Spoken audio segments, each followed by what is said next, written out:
Second time in 9 weeks, as you mentioned, but we want to emphasize this time the former president was not shot in this assassination attempt. And in an email he sent out to supporters shortly after those shots did ring out, the former president said he is alive and well. Tonight we spoke with an executive protection expert with over 20 years experience who wonders how this would-be assassin got so close to the former president in the first place. Both today and Butler, Pennsylvania falls on whoever made the decision for the perimeters. And if the perimeters had been secured, neither incident would happen.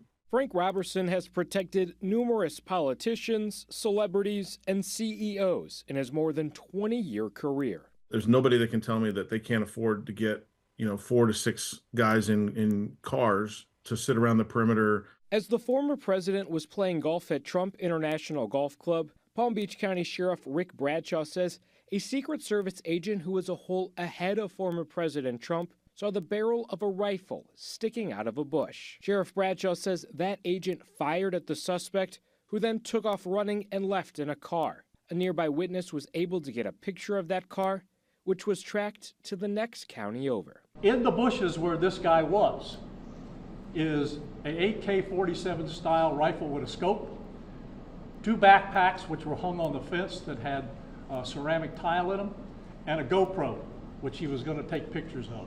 While concerned about the advance work and how a man with a gun could get within a few hundred yards of Trump, Robertson says the agents with the former president did their job. And the way the sniper teams work with presidential details, they always look at where the principal is out. They never look back. So they're looking at the fence line. And here in Arizona, Team Trump in the Arizona GOP had scheduled a press conference and festival to kick off Hispanic Heritage Month. That event, though, was postponed in the aftermath of this assassination attempt. Guys? Zach, what do we know about the suspect so far?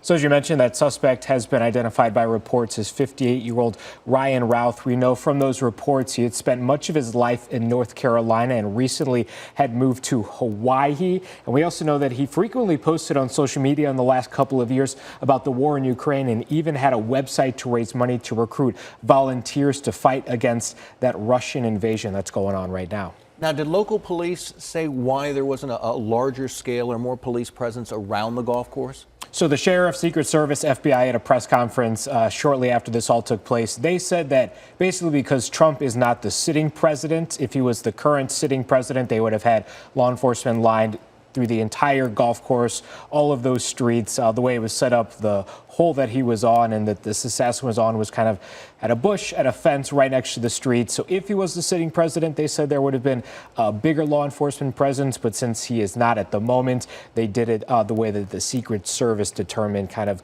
they had the people in the place that they thought they needed to be. Very interesting. I'm sure we'll be getting more details in the next couple of days. Zach Perletsky reporting. Thanks so much. Now, President Joe Biden has released a statement this evening saying he commends the work of the Secret Service and that he is relieved the former president is unharmed.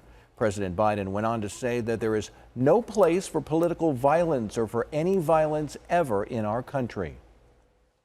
Several Arizona leaders also weighed in. Representative Andy Biggs posted on social media saying, quote, "May God continue protecting President Trump and his family."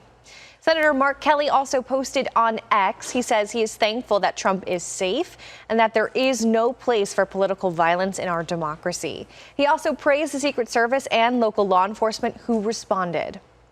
And we will be following the story very closely throughout the night, both on air and online. To get the latest updates, you can download our Arizona Family News app wherever you get your apps.